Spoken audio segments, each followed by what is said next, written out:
Jadi dekat luar bilik khas tu ada seorang warden tau. Bila warden ni nampak pegawai penyiasat tu keluar dalam keadaan cemas dan menggeletar macam tu, terus dia tanya, "Kenapa tuan? Apa yang berlaku?" Lepas tu pegawai penyiasat tu pun terangkanlah dekat warden ni apa yang berlaku dekat dalam bilik tu. Dia cakaplah dia nampak kepala perempuan tu putus tergolek dan sebagainya tu kan. Dan pada masa ni lah warden tu terkejut.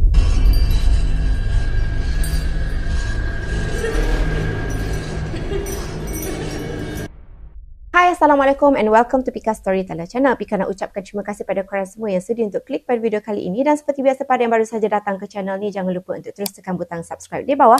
Dan juga follow Pika di Instagram Pika Storyteller. Jadi untuk video kali ini, Pika akan menceritakan tentang satu kejadian seram yang berlaku di penjara Pudu. So, tanpa kita buang masa, jom kita mulakan dengan kisah seram kali ini.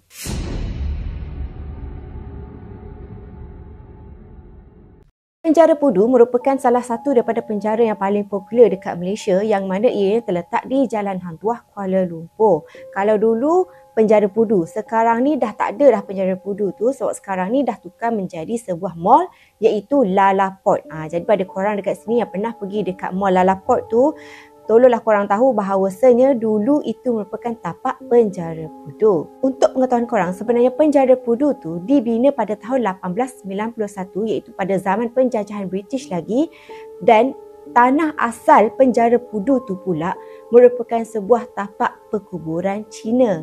Dan penjara Pudu ni dia disiapkan secara berperingkat daripada tahun 1891 dan siap sepenuhnya pada tahun 1895. Dan akhirnya selepas 101 tahun beroperasi, penjara Pudu telah pun ditutup secara rasmi pada tahun 1996.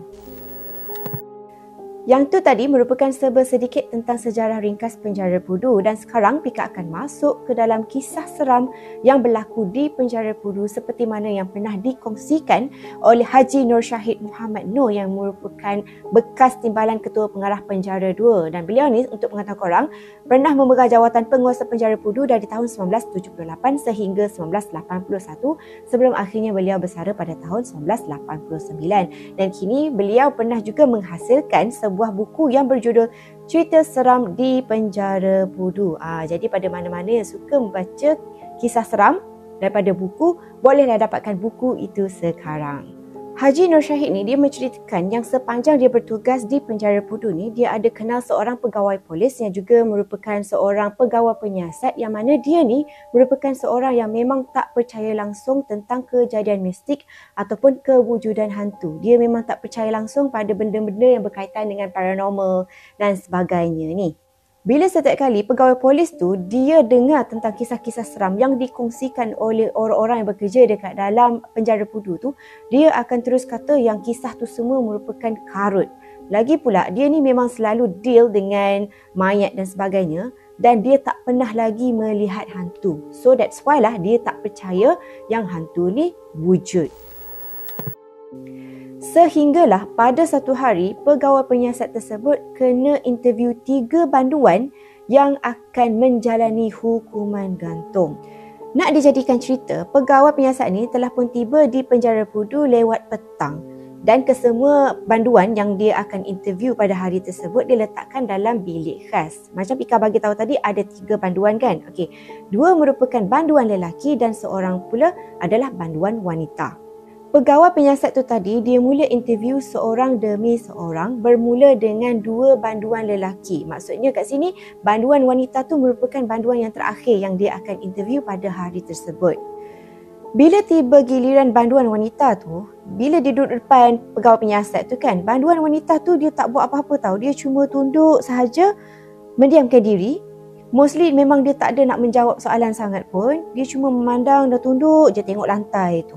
Bila setiap kali pegawai penyiasat ni mengajukan soalan kepada banduan wanita tu kan, bila setiap kali dia tanya soalan, banduan wanita tu dia sama ada dia jawab sikit-sikit tak pun dia tak jawab langsung. Sebab mostly dia cuma memandang lantai, dan benda tu membuatkan pegawai penyiasat tu tadi mula naik angin. Sebab bagi dia, banduan wanita tu tidak memberikan kerjasama sama seperti banduan lelaki yang 2 orang yang dia interview sebelum ni tu.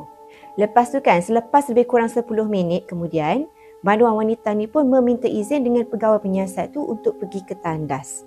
Jadi bila diorang bawa banduan wanita ni pergi ke tandas, masa ni pegawai penyiasat tu tadi tak ada buat apalah kan. Dia cuma belik-belik je lah laporan yang perlu dia siapkan. Masa tu dia tengoklah, okey, laporan untuk 2 banduan yang sebelum ni, iaitu banduan lelaki tu dah pun siap. Sebab sekarang cuma tinggal laporan untuk banduan wanita yang tadi je. Lebih kurang dalam 2 minit selepas banduan wanita tu tadi pergi ke tandas, akhirnya dia pun masuk semulalah ke dalam bilik khas tu. Lepas tu dia pun terus duduklah dekat depan pegawai penyiasat ni. Jadi pegawai penyiasat ni pun cakaplah dekat banduan wanita ni, okey, sekarang saya nak awak jawab soalan-soalan saya tu tadi. Jangan hanya tunduk memandang lantai je. Dia dah mula rasa bengang lah, rasa macam nak marah sebab banduan wanita tu tak memberikan kerjasama sangat kan. Tapi yang peliknya, walaupun diasap berkali-kali dan juga ditengking, wanita tu tadi memang masih lagi dalam keadaan yang sama, iaitu dia tetap menundukkan kepala dia sampailah bila pegawai penyiasat tu dah mula marah-marah apa semua kan. Akhirnya banduan wanita tu pun perlahan-lahan mengangkat muka dia. Dan masa inilah pegawai penyiasat tu terkejut bila dia lihat wajah perempuan tu tadi. Kata pegawai penyiasat tu, muka banduan wanita tu sangat cantik, kulit dia sangat putih mulus dan juga mata dia bersinar. Lepas tu, banduan wanita tu tadi tersenyum dekat pegawai penyiasat ni. Cumanya, yang menyeramkan, cara pandangan banduan wanita ni dekat pegawai penyiasat tu sangat tajam tau. Macam ada sesuatu yang tersirat. Bayangkan dia dalam keadaan dia tersenyum, lepas tu pandangan dia tajam. So dekat sini, pegawai penyiasat tu mula rasa pelik lah, kenapa pula dengan banduan wanita depan aku ni. Tak lama selepas tu kan, ada satu kejadian seram yang berlaku, yang mana tiba-tiba mereka dapat dengar laungan azan maghrib yang berkumandang dekat luar. Dan pada masa inilah, sejurus selepas mereka dengar azan maghrib tu, banduan wanita tu tadi terus bangun. Lepas tu dia macam tak tentu arah tau. Dia mula menjerit, menangis, melolong macam tu. Sama macam jeritan orang gila sampaikan bilik tu jadi bergema tau. Dan tak semena-mena juga, banduan wanita tu tadi bangun, lepas tu kepala dia mula pecah. Bila kepala mula pecah ni, darah tersembur, dan lepas tu kepala banduan wanita tu tadi terputus, lepas tu tergolek dekat atas lantai ni, depan penyiasat tu tadi. Bila pegawai penyiasat tu terkejut tengok tiba-tiba kepala banduan tu terputus dengan sendiri dan tergolek depan mata dia ni, teruslah pegawai penyiasat ni terus bangun kan, sebab terkejut, dan lepas tu dia terus berlari keluar daripada bilik khas tu.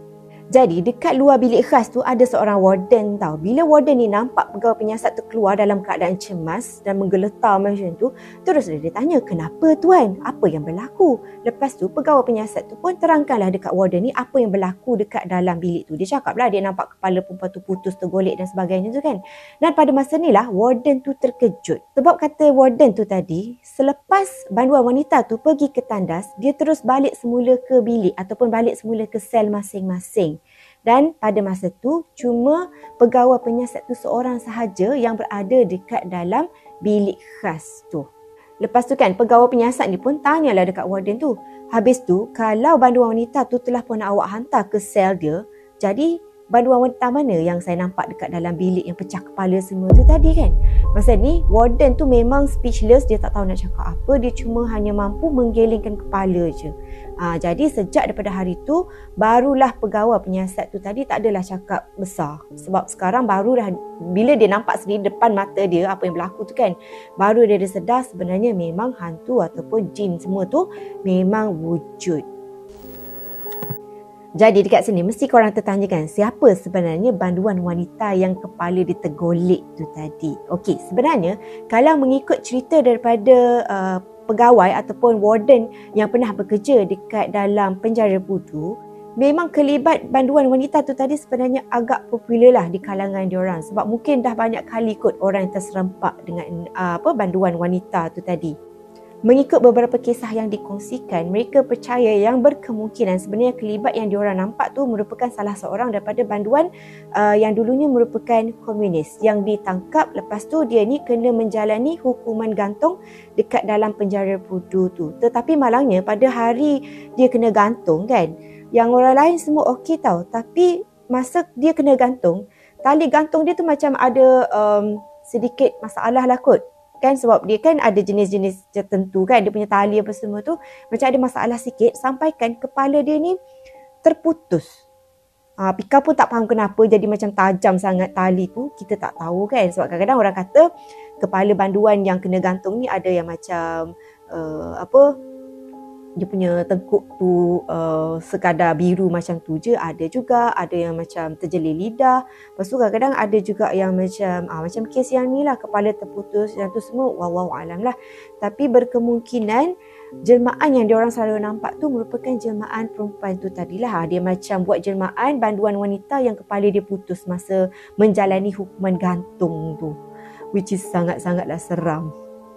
Dan yang lagi seram kan, selain daripada kejadian yang berlaku pada hari gantung tu, ada juga beberapa kali orang pernah ternampak banduan wanita, kadang-kadang kepala tak ada, dia pegang kepala macam tu.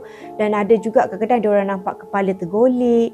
Dia memang buat jelmaan lebih kurang macam tu jugalah di dalam kawasan penjara Pudu tu. So, apa pandangan korang tentang kisah seram yang Pika kongsikan kali ni? Apapun seperti biasalah, Pika nak tahu juga pendapat korang. So, korang bolehlah komen di bawah. So, seperti biasa, itu sahajalah video Pika untuk kali ini. Jangan lupa untuk tekan butang subscribe dan juga follow Pika di Instagram Pika Storyteller. So, kita jumpa lagi in my next video. See you soon. Bye.